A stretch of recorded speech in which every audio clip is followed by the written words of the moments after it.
Good morning, everybody. Okay, for those that didn't come here yesterday, I will just show you an overview of VisualARQ. Okay, and what are these flexible BIM tools that add to Rhino? So basically, VisualARQ aims to help Rhino in the process of modeling projects of architecture.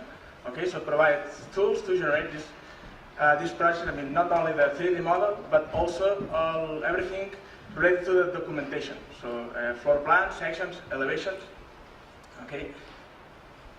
So it's aimed at architects, of course, designers, professionals of architecture and construction, engineers as well, and well, as you can see, Grasshopper users. I will try to show you later on the integration of VisualARQ with Grasshopper 2 and CG Artist as well. So, why BIM? This trendy word nowadays. Basically, VisualARQ provides these tools to generate all the documentation out of the 3D model in a way that it's linked. So any change that you do on the 3D model automatically updates the documentation that it's generated from it. Okay. Documentation, I mean section plans, floor plans, schedule tables with the object data. Okay. And on the other hand, it provides a set of architectural objects, okay, that are smart objects, so you can edit them parametrically. The information is inside the geometry, so we know the height, the volume, the area of each object. Okay. And this makes it easier to work with them. Also, VisualARQ provides the option to exchange models in Rhino and other BIM software through the IFC file format. Okay, so VisualARQ exports to IFC and imports also models to IFC. So in this case, on the left side, you have a project created with VisualARQ objects that has been imported to IFC and opened in Revit. And all the walls, columns, windows are recognized in this case in Revit as native architectural objects. Okay. I hope I can show you also this workflow with a very simple test later on. And why flexible? Flexible understood as the opposite of rigid. So Rhino, as you know, is the less rigid software in terms of geometry. So you can create any shape with any freeform geometry. Okay, and VisualARQ takes advantage of these features to also work with this kind of projects. And also the VisualARQ objects adapt to freeform shapes, as we can see. Also because it integrates in Grasshopper. So on one hand, there is this VisualARQ Grasshopper component. It's an add-on that lets you create the VisualARQ objects directly from Grasshopper. And on the other hand, we have added a new feature in the next version that we're going to release soon, which lets you create the VisualARQ objects from Grasshopper definitions. I hope if I have time to show you some examples too. Also flexible because you can take any geometry in Rhino and assign IFC information. You can take any floor, for example, this polysurface, and say, okay, this is a slab, IFC slab. So you export that, and Revit recognizes it as a floor. Okay. Or you can take any shape and assign IFC information for exporting purposes. Well, in addition, there are some users that quickly work with the models, assign materials, uses some of the real-time section tools to just generate interesting architectural views. And just I will highlight some of the new features that are coming in the new 2.0 version. I've mentioned this killer feature to create VisualARQ objects from Grasshopper definitions. Okay, which allows us to have like many designs that right now they are not possible to be done. We will add also the option to add custom properties to any modeled object, not only VisualARQ object, but any Rhino geometry that later on you will be able to list in tables. We have also added this user element object, okay, for any other object that doesn't exist now. Could be any furniture element, could be a pipe, could be a tree, I don't know, anything that you want.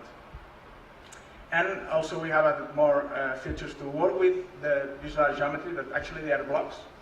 And for example, if you want to do Boolean operations, since in Rhino you cannot do it directly, neither you can do it with VisualARQ, but we have added some commands to do Boolean operations with any visual object and Rhino solids, and you don't lose these parametric properties. Okay, right now it's only available for walls. Also, we have improved the way we export and import IFC files. Okay, so now we also import and export colors, materials. We have improved also the way to work with external references. Okay, and the roof and the beam objects. Now roofs generate intersections among them, and also we have created beam joints and beam meters. Just some development facts. We try to release new VisualARQ versions as soon as possible. Every time we try to include all these features and requests that the users write to us. And well, VisualARQ is a commercial plugin, okay, but there are also educational versions available, and they can be used for professional practices. Okay, so let's switch to a live demo. So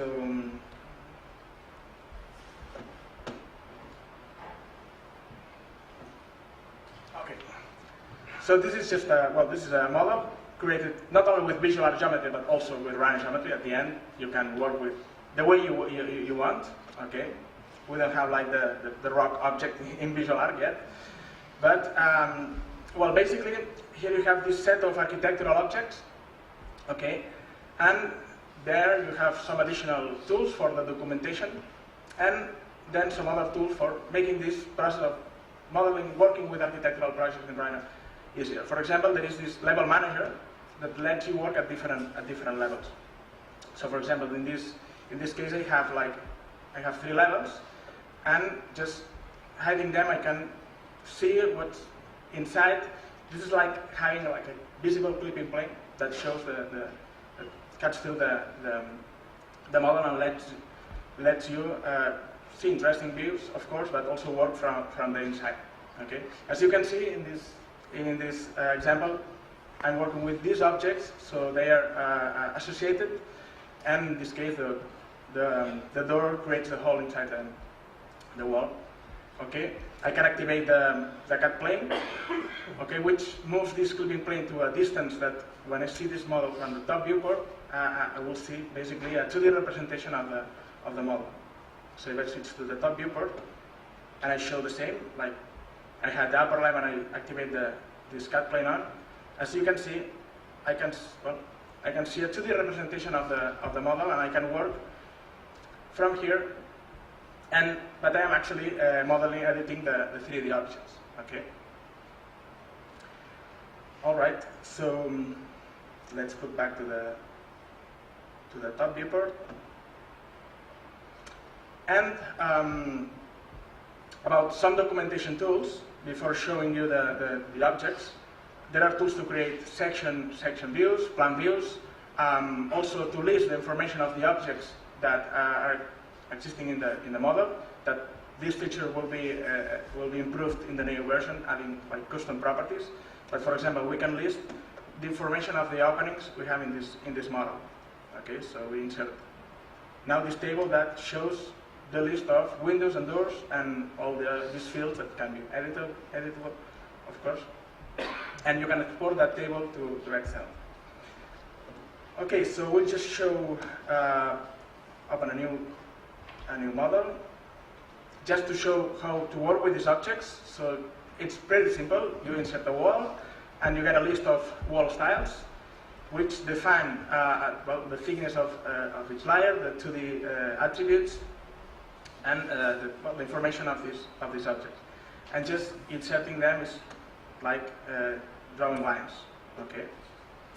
And you can even create them from curves. So imagine you have like some 2D drawing, no matter how the curves are, that you can just run the wall from curves command and very quickly create convert these lines into walls. Okay. And this works with any VisualARQ object. So you can create beams, curtain walls, railings from curves in the same way. And if you want to insert a door or a window, here the same. You get a list of door styles. So let's see the display. You set some insertion parameters, and you just insert the door in the wall, which snaps into it, creates an opening, and gets linked to the wall. Okay. Well, of course, I won't go through all the VisualARQ objects, but I would like to show you the same, but from Grasshopper. So run Grasshopper. So this will be kind of a replay of I showed yesterday, but very quickly.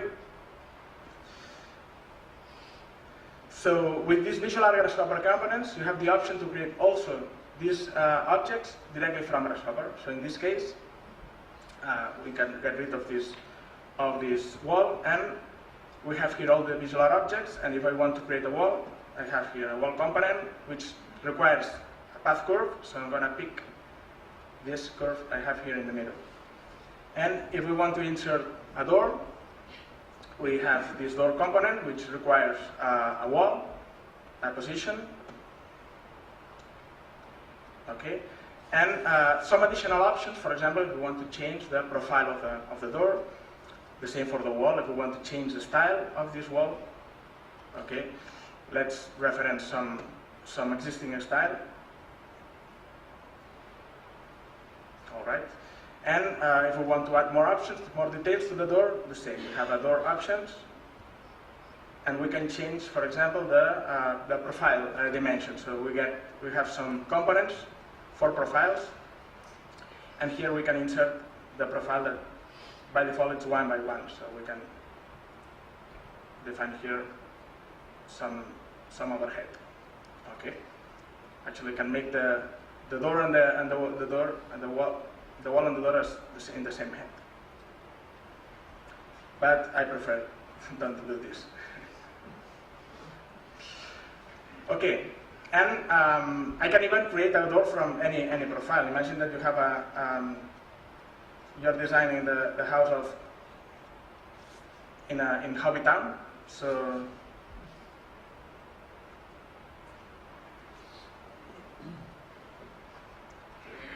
you select this curve, and now you have a custom profile that you can use for this door.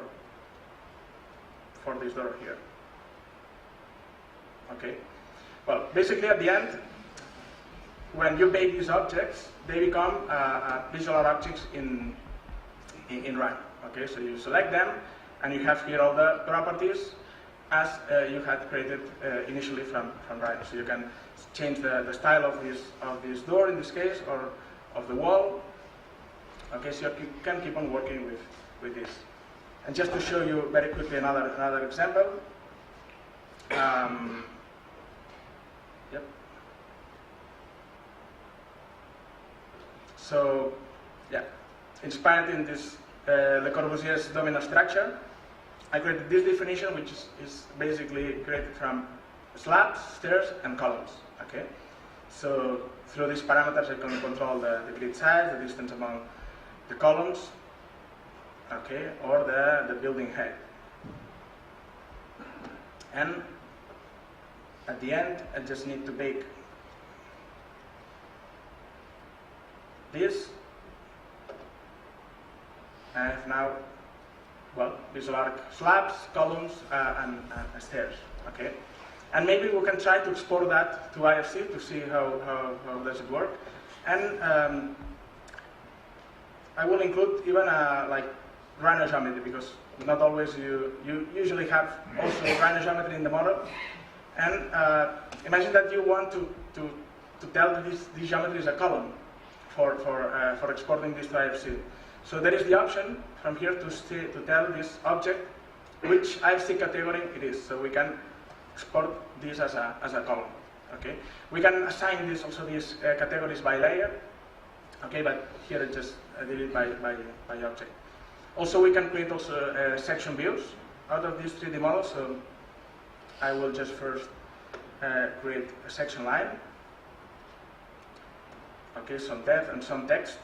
We'll assign some section attributes to the geometry, just to show you how it works. And just a replay, sometimes I think I work very quickly, and you have here the option to assign this section attributes, okay? And now you run a section view, and you have a 2D representation of this model, okay? And what I was telling at the beginning, this drawing is linked with the 2D drawing. So any change you do, you just need to update this, and it recognizes the changes and updates. Okay. All right. So let's export that to IFC. So I save it as. I select the IFC file format. Let's call it hello, for example. And now we open this in Revit.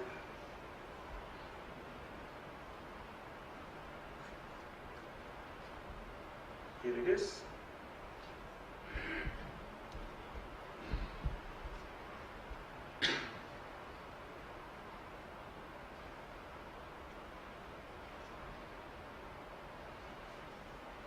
Are you hungry? And, well, we can see that if we select this has been recognized as a floor, so we can keep on working with this, or if we select this column, we can change its type, okay? So we can keep on working with these parametric objects. In this case, Revit recognizes it as a column, but of course, since it comes with a non-parametric object, you cannot edit it in a parametric way, okay? And now I would like to show you some of the new features in the next version of VisualARQ that I was mentioning, which is basically the option to create objects from grasshopper definitions, because in some cases, for example, in this house, sometimes we have doors or windows that cannot be created with the existing parameters that VisualARQ provides, like in this case. To cope with this limitation, now we have the option to create a block with Rhino tools, assign this block to a specific style, and then you can have multiple objects with the same block. But of course, the block is not parametric. But what if instead of a block you use a grasshopper definition? So we'll just show you a very simple example of a garage door. Here it is. And well, there are some inputs here. Okay, basically the opening width, the thickness of these leaves, the height, the alignment. Okay, I just save this definition, and as a result, I get these two geometry components. Okay, which is meant to be the frame and the leaves. So okay, close grasshopper now, and now I'm going to create a new door style. So I do right click here to open the styles dialog. Here you can see each style, how is it composed, like the components it has. I have all the parameters for each component, but let's see how it works to create a new style. From this option, I would create a regular style, but now I'm going to select this grasshopper style option. So I'm going to open this garage door. And this imports the geometry generated from Grasshopper. So I just follow these steps. I have here the two components I'm importing, and all the inputs that I defined in the definition. So you can define each input, like if it will be editable by the object, by a style, or not watching it at all. So I will hide this. I will define, for example, the aperture editable by object, same as the opening height and the opening width. I click next, finish, okay, and I just have to insert this door now in the model. Okay. So the interesting thing of this is that, yeah, you can have multiple objects in the model that are using the same grasshopper definition. And you don't really need to know Grasshopper to use it. I mean, you can, you have the skilled guy in the office that works with Grasshopper definitions, then share it with the newbies that are just arrived in the office, and they can use these definitions that the others have created without really knowing Grasshopper. Okay, so these, of course, behave as any other VisualARQ object. So here we have all the parameters that we have defined that were editable by objects, so we can change, for example, this aperture in this case, okay, or the opening width. All right. Okay, it's 2 o'clock. Just to Spanish time. 2 o'clock. Yeah. Oh yeah. So. Anyone has any questions? You have here you can find more information at the website. You have here my contact. Feel free to write me for any suggestion, doubt. I will be glad to help you. Francesc, can I ask how well does it deal with curve? We saw the Corbusier example, which is really great to see, but imagine you'd have a much more curved building, and often the translation to Revit through IFC messes up in terms of curves and surfaces. I'm wondering if VisualARQ can handle it. Well, now VisualARQ supports the IFC 2x3 version, which doesn't support NURBS. So that means that all the freeform geometry is exported as meshes. Okay, so Revit will convert that into meshes. So you will lose this freeform, smooth shape that NURBS support. Actually, but I mean, in the example I had here in here, this is a test I was doing yesterday, and this is just a poly surface that was exported to IFC, and Revit, as you can see, just displays all the surface. Okay, so lunch. Some arrangement as coffee. The back. Oh, there's a question here, so I'll take that first. The objects that you've just created with those parameters there, are you able to export those into Revit as Revit families and maintain the same level of control of their properties? No, unfortunately, no. Is that something you're looking into doing? Because Revit has a different way to create families than VisualARQ. Okay, I mean, some objects, like the native VisualARQ objects, they are recognized in Revit as native Revit objects, but not those that have been created from Grasshopper, okay, or those that have like a freeform shape or from block.